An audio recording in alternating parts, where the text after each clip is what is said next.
Sarura Kids. Harare, Bulawayo, Masvingo, Imutare, Gweru. Yeah, someone comes rushing in. Everyone to the hospital.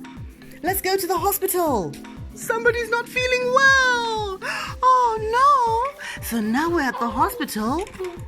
Or when we're in Zimbabwe, Tashika pa Chipatara.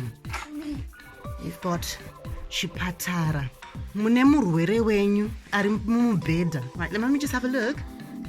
All right, so tine murwere wedu auya kuchipatara. So he would be murwere, and he's sleeping on the bed, and the bed is called mubhedha. So our patient murwere wedu is sleeping on akarara pa mubhedha.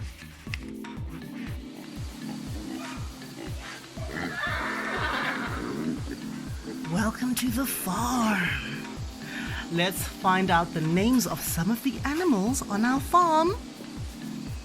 Who can find a horse for me? Where's the horsey? That's the horsey, yes? What's the horsey's name? What sound does the horsey make? Neigh. Neigh, yes, neigh. Can you bring the horsey to Mummy, please?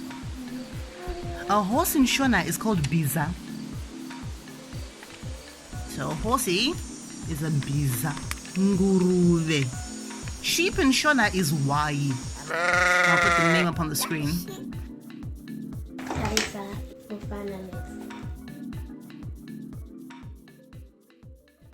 Musikana tine makore manome uyu ndihanzvadzi vangu kana ndabva kuchikoro ndinodiridzwa marwa aamai vangu.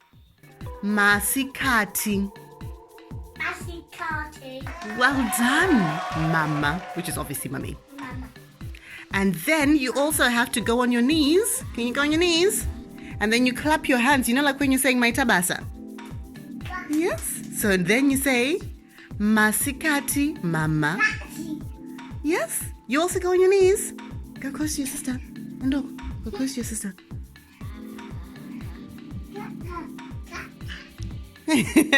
And say, Masikati, Mama. Now when you clap your hands while you say it, clap your hands.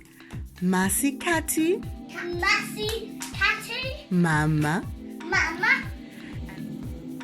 Muchairo.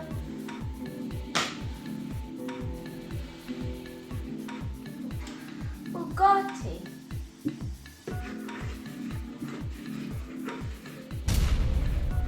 Muzika.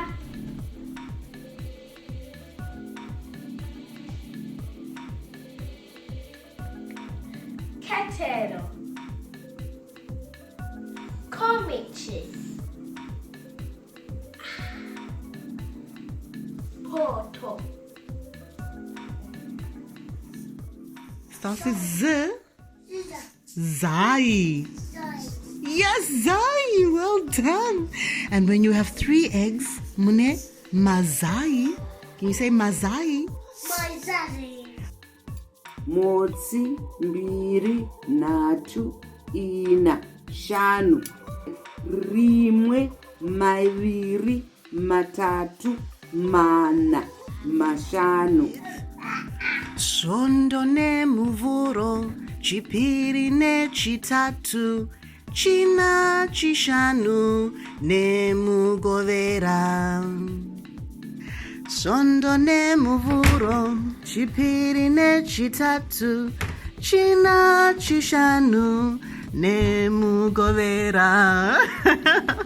Rekutanga muvhuro, rechipiri, rechitatu, rechina, nechishanu, musemu wechishanu, yechitanhatu, musemu wemugovera, yechinome, musemu wesvondo, haina, shumba. lion.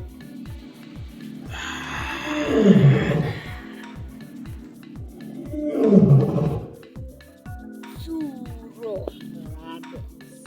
rabbits, kamba, tortoise. Soko.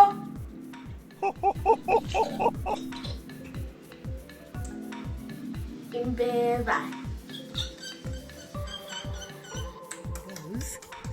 Ndira kukadzi kurume kubvumbi chivabvu chikumi chikunguru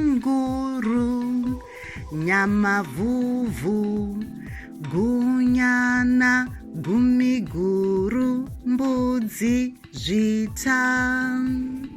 Mwana wamambo muranda umu ane benzi nderake kudzana unopururudza sekaurema wavhu tawanda kanema. Murume uyu anoita zvekutora mifananidzo. Basa rake mutori wenhau, journalist. Makomero aya anoti nyangani, tozoti rukotso, tozoti vhumba. Vose vakabva vachizii kuti nzve ramba waraira.